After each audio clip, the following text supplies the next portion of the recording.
بسم الله الرحمن الرحيم والصلاة والسلام على أشرف المرسلين وعلى آله وصحبه أجمعين. رب اشرح لي صدري ويسر لي أمري واحلل عقدة من لساني يفقهوا قولي. Bonjour chers amis, j'espère que vous allez bien. Alors je vais traiter aujourd'hui de la nuit de la prophétie, c'est la 5e capsule. Pour bien comprendre la commémoration de Laylat al-Qadr, qui est pour très bientôt, Inch'Allah, et la replacer dans son contexte, il est important de revenir de façon rapide à la Sira Nabawiya, à la biographie donc, du prophète sallallahu alayhi wa sallam, et justement sur cette nuit exceptionnelle. Alors le charisme du prophète Mohammed sallallahu alayhi wa sallam et sa personnalité exceptionnelle avaient en fait précédé le temps de la révélation. Il n'a jamais pris part aux diverses pratiques polythéistes qui sévissaient dans le désert et plus particulièrement dans la ville de la Mecque, située dans une profonde vallée entourée de brunes montagnes.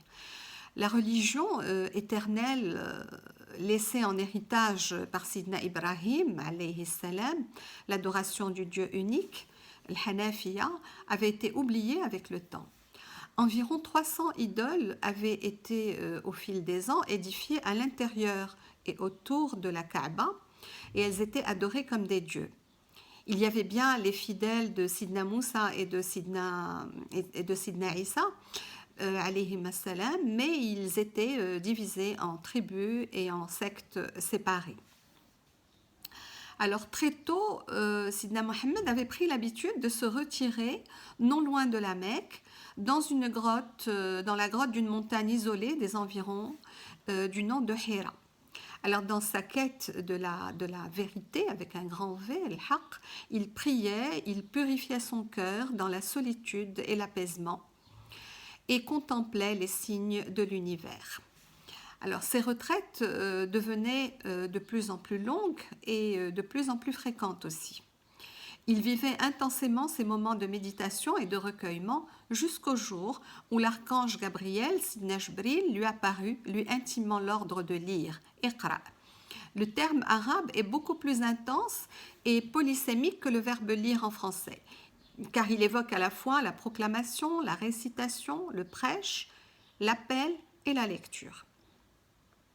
Par 3 fois, l'injonction est faite et à chaque fois, Sidna Mohammed sallallahu alayhi wa sallam répondait « Ma ana biqari ».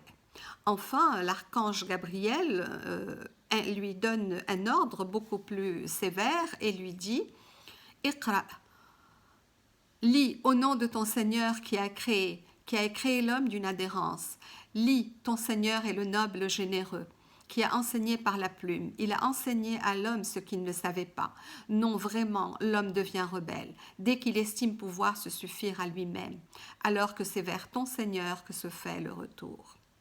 اقرأ باسم ربك الذي خلق خلق الإنسان من علق اقرأ وربك الأكرم الذي علم بالقلم علم الإنسان ما لم يعلم. Alors, il s'agit évidemment de la sourate 96, l'Alaq, versets 1 à 8.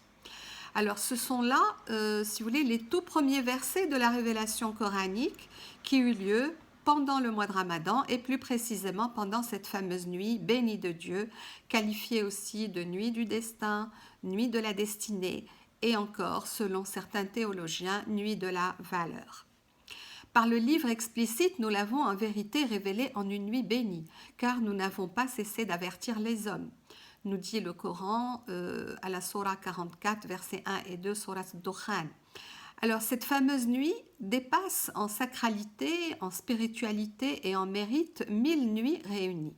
C'est au cours de cette nuit, aux données énigmatiques, que les anges et l'esprit accomplissent une mission divine sur terre. Par conséquent, Allah subhanahu wa ta'ala offre là un magnifique cadeau à la communauté des croyants. C'est un magnifique cadeau, pourquoi ? Parce que ça nous donne l'occasion de multiplier les actes cultuels afin d'obtenir la bénédiction d'Allah subhanahu wa ta'ala. Non seulement la bénédiction, mais aussi le pardon, la miséricorde, l'accomplissement des vœux, etc. Donc c'est un cadeau. Dieu nous fait un cadeau d'une nuit sublime où un acte accompli est meilleur qu'un acte accompli au cours de 1000 mois. Vous vous rendez compte, c'est énorme. 1000 mois équivaut à 84 années et 4 mois, c'est-à-dire toute une vie entière passée exclusivement en adoration. C'est stupéfiant. La raison, d'ailleurs, en est ébahie. Al-Qadr, Surat Al-Qadr. En vérité, nous avons révélé le Coran dans la nuit de la destinée, et quelle merveilleuse nuit que la nuit de la destinée. C'est au cours de cette nuit que descendent, avec la permission de leur Seigneur, les anges et l'Esprit Saint pour exécuter tout ordre divin. Et c'est au cours de cette nuit que règne une paix ineffable jusqu'au lever de l'aurore. Il s'agit du verset 1 à 5 de Surat Al-Qadr 97. إن أنزلناه في ليلة القدر وما أدراك ما ليلة القدر ليلة القدر خير من 1000 شهر تنزل الملائكة والروح فيها بإذن ربهم من كل أمر سلام هي حتى مطلع الفجر. C'est donc au cours de cette nuit bénie qu'Allah mis en œuvre l'actualisation d'un exemplaire céleste, prototype primordial, incréé de tous les écrits révélés, c'est-à-dire la Torah, l'Injil et le Coran, en amorçant sa descente, Tanzil, à la communauté humaine, selon son évolution temporelle et spatiale. Alors pourquoi spatiale? Temporelle, on va le voir, mais spatiale parce que, comme vous le savez, le Coran, le Tanzil, a eu lieu à la première période, c'est la période de mécoise, et la deuxième, c'est la période de Médine. Dès lors, cette nuit a été élue par Dieu pour inaugurer la mission prophétique, qui est un projet divin, puisque Sayyidina Muhammad sallallahu alayhi wa sallam a été créé dans la préexistence. Il existait avant même Sayyidina Adam. C'est donc un projet sacré. Alors, en ce qui concerne la prophétie, autant au début, le prophète sallallahu alayhi wa sallam a connu des doutes, des moments de stupeur et de frayeur même, autant par la suite, il vit sa vocation affermie, il accepta la mission que Dieu lui a prescrite et il commença son ministère apostolique d'une façon beaucoup plus sereine et beaucoup plus calme.